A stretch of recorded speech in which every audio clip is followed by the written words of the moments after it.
देखिए सबसे पहले देखते हैं सी प्लस प्लस है क्या। देखिए सी प्लस प्लस, देखिए इसमें हम प्लस प्लस ऑपरेटर जो यूज किए हैं, सब लोग इस ऑपरेटर से फैमिलियर हैं, सब लोग सी में इसको पढ़े हैं। इसको क्या बोलते हैं? Increment operator. इसका काम क्या है? इसका काम क्या है? किसी वेरिएबल के वैल्यू को एक से इंक्रीज करना। जैसे मान लीजिए कि आई अगर एक वेरिएबल हो, इसका वैल्यू हो 5, हम लिखें आई प्लस प्लस, तो आई का वैल्यू क्या हो जाएगा? 6 हो जाएगा। यानी किसी वेरिएबल के वैल्यू को एक से इंक्रीज करने के लिए हम किसका यूज करते हैं? प्लस प्लस का। मान लीजिए कि ये प्लस प्लस ऑपरेटर नहीं होता, तब क्या करते? तब किसी वेरिएबल को एक से इंक्रीज कैसे करते वैल्यू को? तब जैसे आई प्लस प्लस लिखे तो आई का वैल्यू 6 हुआ, या इसके जगह पर हम चाहें तो ये भी लिख सकते हैं I equal to I plus 1, तब भी तो मीनिंग सेम है। हम आई प्लस प्लस लिखें तब भी आई का वैल्यू 6 होगा, या I equal to I plus 1 लिखें तब भी आई का वैल्यू क्या होगा? 6 होगा। यानी जहां हम आई प्लस प्लस लिख रहे हैं वहां चाहे तो I equal to I plus 1 भी लिख सकते हैं, कोई मीनिंग, कोई अंतर नहीं, दोनों का मीनिंग सेम होगा।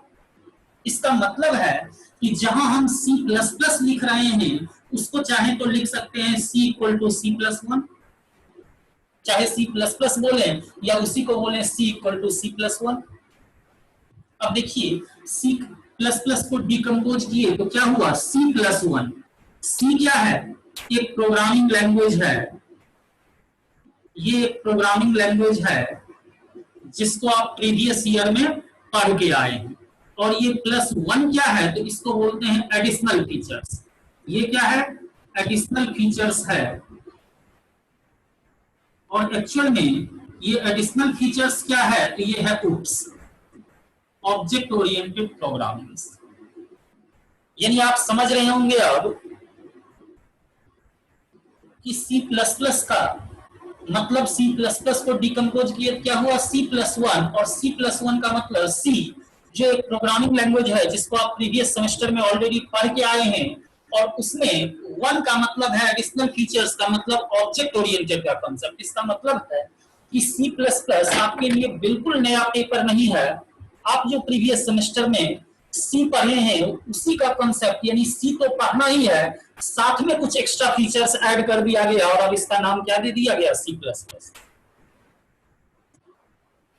यानी जो आप प्रीवियस ईयर में सी पढ़े हैं उसको तो दोबारा पढ़ना ही है, साथ में एक्स्ट्रा फीचर्स जोड़ दिया गया, और वो एक्स्ट्रा फीचर्स क्या है? उप्स का कांसेप्ट, और इसका नाम सिंपली क्या दे दिया गया? C plus plus. यानी आप समझ रहे होंगे कि सी प्लस प्लस आपके लिए बिल्कुल नया पेपर नहीं होगा, ये वही ट्रेडिशनल पेपर है जो आप पिछले सेमेस्टर में पढ़े हैं सी। वो सी में जो कुछ भी पढ़े हैं वो तो दोबारा आप पढ़ेंगे ही, उसके साथ ही उसमें एक्स्ट्रा ऑब्जेक्ट ओरिएंटेड के कांसेप्ट को जोड़ा गया और इस पेपर का एक नया नाम दे दिया गया सी प्लस प्लस। जैसे मान लीजिए इसको अगर हम इस तरह से ग्राफ से दर्शाएं, ये 1% से लेके अगर 100% इसको बोले सी प्लस प्लस, तो एक्चुअल में ये जो 60% पार्ट है ये है सी, और ये जो 40% पार्ट है ये है उप्स, और जब दोनों मिल गया तो क्या कहलाया? C plus plus. समझे? यानी सी प्लस प्लस पढ़ने का मतलब इतना पार्ट 60% तो वही सी का जो कांसेप्ट आप पढ़े उसी को पढ़ना दोबारा है। ये 40% एक्स्ट्रा पार्ट है जो उप्स का कांसेप्ट है, जब ये दोनों मिल गया तो क्या कहलाया? C plus plus. कोई दिक्कत समझने में किन्हीं को?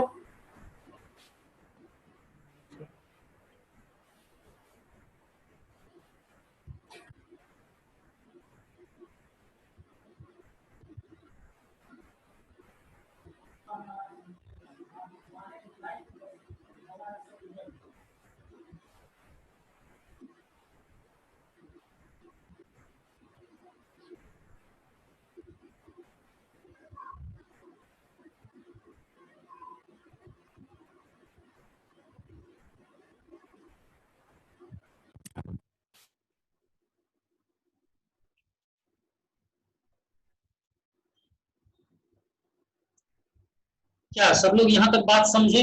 यानी सी प्लस प्लस आपके लिए बिल्कुल नया पेपर नहीं है, जो सी में आप पढ़े प्रीवियस ईयर में उसी को दोबारा पढ़ना है, और साथ में एक्स्ट्रा फीचर्स जोड़ा गया है जो ऑब्जेक्ट ओरिएंटेड का कांसेप्ट है वो पढ़ना है। देखिए एक्चुअल में जब हम सी प्लस प्लस पढ़ने की बात करते हैं तो हम यही 40% पार्ट पढ़ते हैं क्योंकि ये 60% पार्ट तो ऑलरेडी हम प्रीवियस ईयर में पढ़ के आते हैं।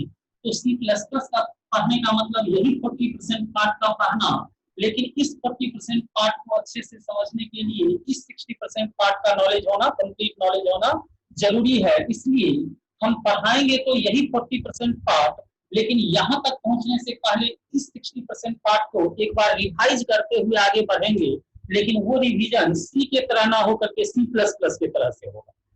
यानी सी प्लस प्लस के तरीके से एक बार हम इस पार्ट को रिवाइज करते हुए तब यहाँ तक पहुंचेंगे और तब ऑब्जेक्ट ओरिएंटेड का कांसेप्ट पढ़ेंगे। ठीक है,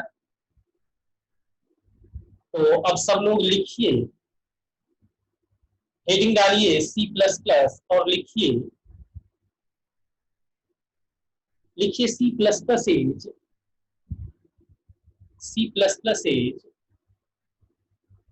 superset of C, superset of C, full stop। लिखिए every valid statement of C, every valid statement of C is also valid in C++, is also valid in C++, but vice versa is not correct. Also valid in C++, but vice versa is not correct. और समझिए सब लोग, देखिए हम लिखाए कि C++ is super set of C, यानी C++ क्या है, C का ही सुपर सेट है। आप लोग सुपर सेट और सबसेट समझते होंगे। जैसे देखिए हम A को B का सुपर सेट बोलेंगे कब, अगर B का सारा एलिमेंट्स अवेलेबल हो किसमें, A। हम ठीक इसी तरह से बोले कि C++ क्या है, C का ही सुपर सेट है, मतलब every valid features of C is also valid in C++। यानी C का वो हर फीचर्स आप C++ में भी यूज कर सकते हैं, but vice versa is not correct. लेकिन इसका उल्टा सही नहीं है, C++ का कोई भी सेपरेट फीचर्स कभी भी C में एक्सेसिबल नहीं होगा। बात समझ गए? यानी C का हर वैलिड फीचर C++ में भी वैलिड होगा, लेकिन C++ का कोई सेपरेट फीचर्स कभी भी C में वैलिड नहीं होगा, कभी भी C में उसका इस्तेमाल नहीं कर सकते। ठीक है, पैराग्राफ चेंज कीजिए, लिखिए C++ is based on the concept of C++ is based on the concept of object oriented programming. C++ is based on the concept of object oriented programming.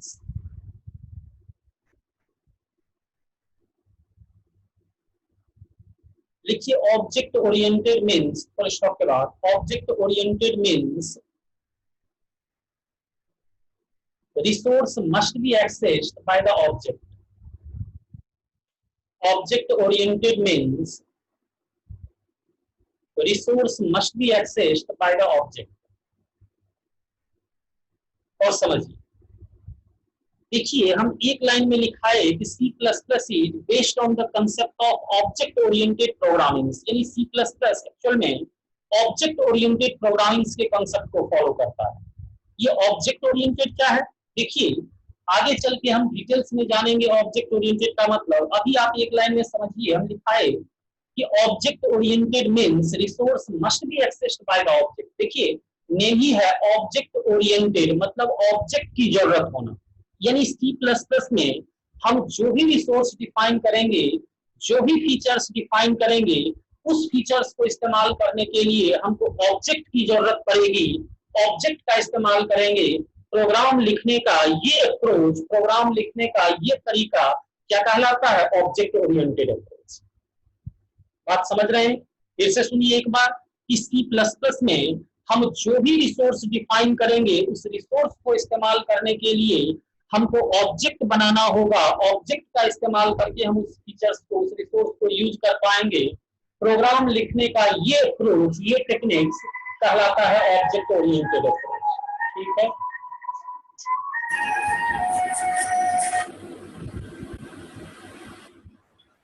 बोलिए, बोल रहे हैं। हम्म। हाँ, ठीक ठीक। उनसे फार्म देखो कोई आया है कुरियर के लिए, ठीक है। तो हम बतलाए कि प्रोग्राम लिखने का ये तरीका जिसमें हम रिसोर्स को इस्तेमाल ऑब्जेक्ट के हेल्प से करें, ये कहलाता है ऑब्जेक्ट ओरिएंटेड अप्रोच, ठीक है। अब फिर से पैराग्राफ चेंज कीजिए, लिखिए, लिखिए a programming language can be considered as oops, a programming language can be considered as OOPs if they have following properties, if they have following properties,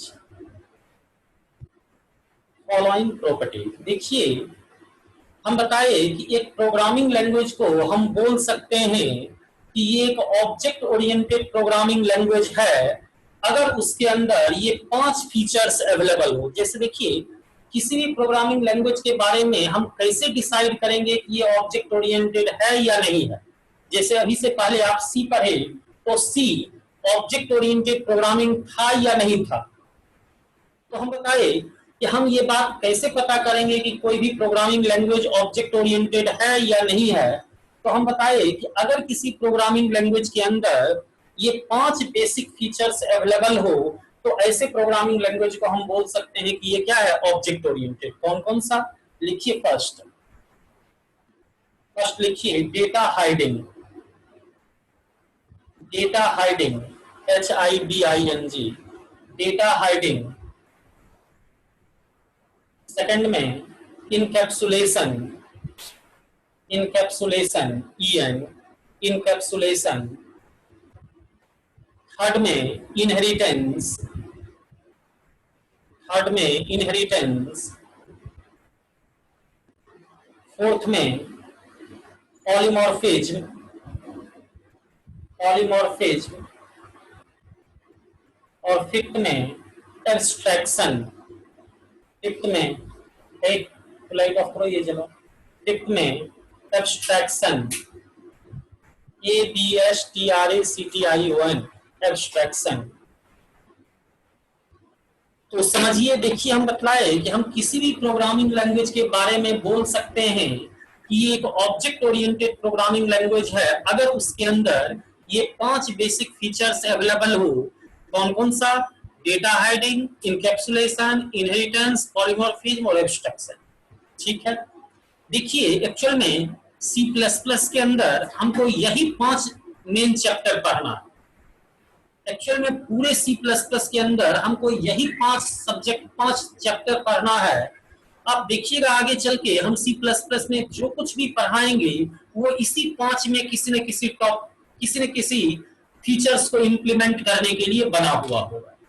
यानी आगे चल के हम C++ में जो भी टॉपिक पढ़ाएंगे वो इसी 5 में किसी न किसी फीचर्स को इम्प्लीमेंट करता होगा।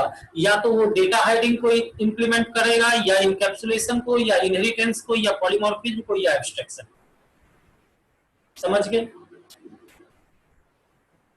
तो इस सब के बारे में हम आगे चल के डिटेल्स में तो जानेंगे ही। अभी जस्ट एक एक लाइन में सबके बारे में जानना है कि ये है क्या। लिखिए डेटा हाइडिंग, डेटा हाइडिंग। और एक लाइन लिखिए, लिखिए data hiding means, data hiding means to control the accession of data, to control the accession of data। लिखिए it means it means resource must be accessed, it means resource must be accessed by the right person and the right place। resource must be accessed by the right person and the right place। और समझिए सब लोग, देखिए एक line में हम लिखाए कि data hiding means to control the accession of data. देखिए डेटा हाइडिंग मतलब डेटा को छुपाना। देखिए हम किसी चीज को कब छुपाते हैं,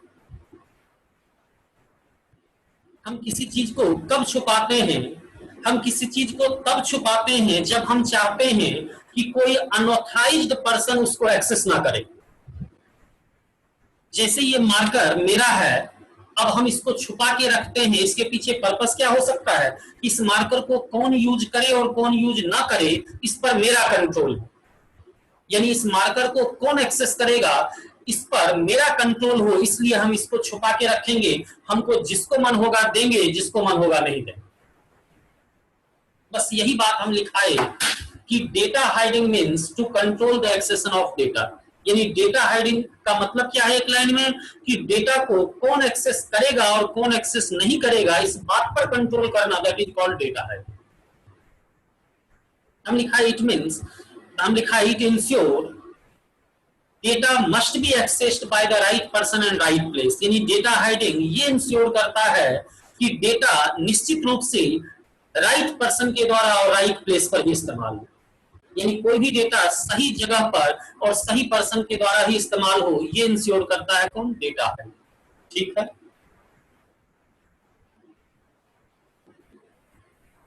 तो ये तो ऑब्जेक्ट ओरिएंटेड का कंसेप्ट हो गया। C++ इस फीचर्स को कैसे इंप्लीमेंट करता है, लिखिए सब लोग एक लाइन में पैराग्राफ चेंज करके लिखिए। C++ implement this feature, C++ implement this feature using access specifier,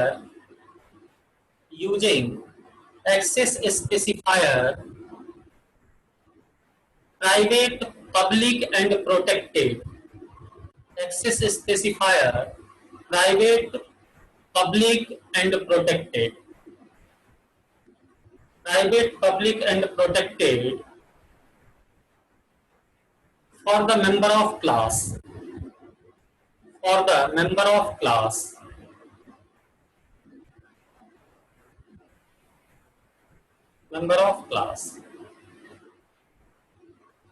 हम बताए कि C++ इस फीचर्स को कैसे इंप्लीमेंट करता है, डेटा हाइडिंग के फीचर्स को। तो इसके लिए हम आगे चले आपको एक चैप्टर पढ़ाएंगे एक्सेस स्पेसिफायर। C++ में आगे चल के हम एक चैप्टर पढ़ाएंगे एक्सेस स्पेसिफायर। उस चैप्टर के अंदर हम 3 एक्सेस स्पेसिफायर यूज करना सीखेंगे, प्राइवेट, पब्लिक और प्रोटेक्टेड।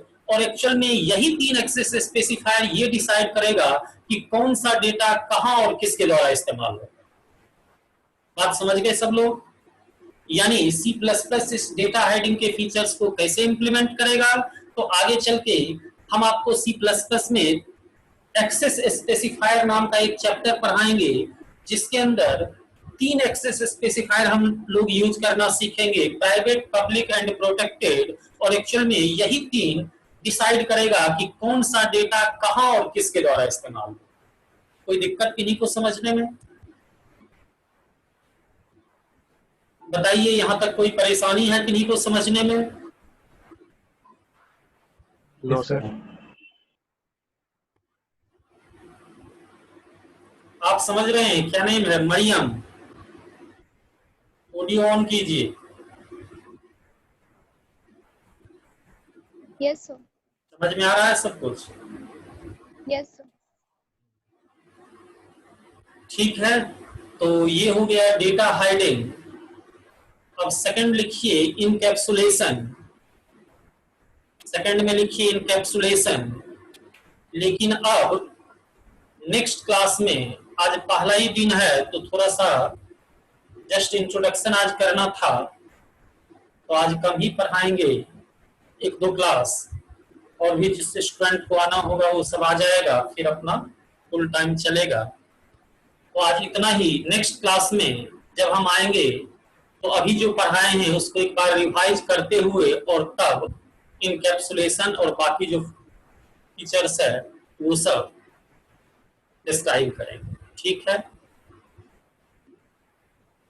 आज के लिए बस इतना ही। इसके बाद भी आपका क्लास है डीबीएमएस का, यस सर। लेकिन आज छोड़ दीजिए। आज पहला दिन मेरा भी है, 10 बजे से लेके और अभी तक लगातार क्लास ही ले रहे हैं। 10 बजे से लगातार क्लास, एक ही दिन, इतना दिन के बाद शुरू किए हैं और एक ही बार इसके बाद भी है, फिर 5 से 6 तक है क्लास। ऑनलाइन में तो और हो गया, इधर एक दो मुंगेर यूनिवर्सिटी का सब्जेक्ट है वो पढ़ाना है, 5 से 6 उसका क्लास। तो आज यही छोड़ देते हैं, डीबीएमएस छोड़ देते हैं आज भर। अगली क्लास में तीनों सब्जेक्ट चलेगा, आज यहीं तक रहने देते हैं। आज कोई इसके बाद क्लास नहीं हो। ठीक है, ठीक है सर। चलिए ओके बाय, मिलते हैं नेक्स्ट क्लास में। Okay sir.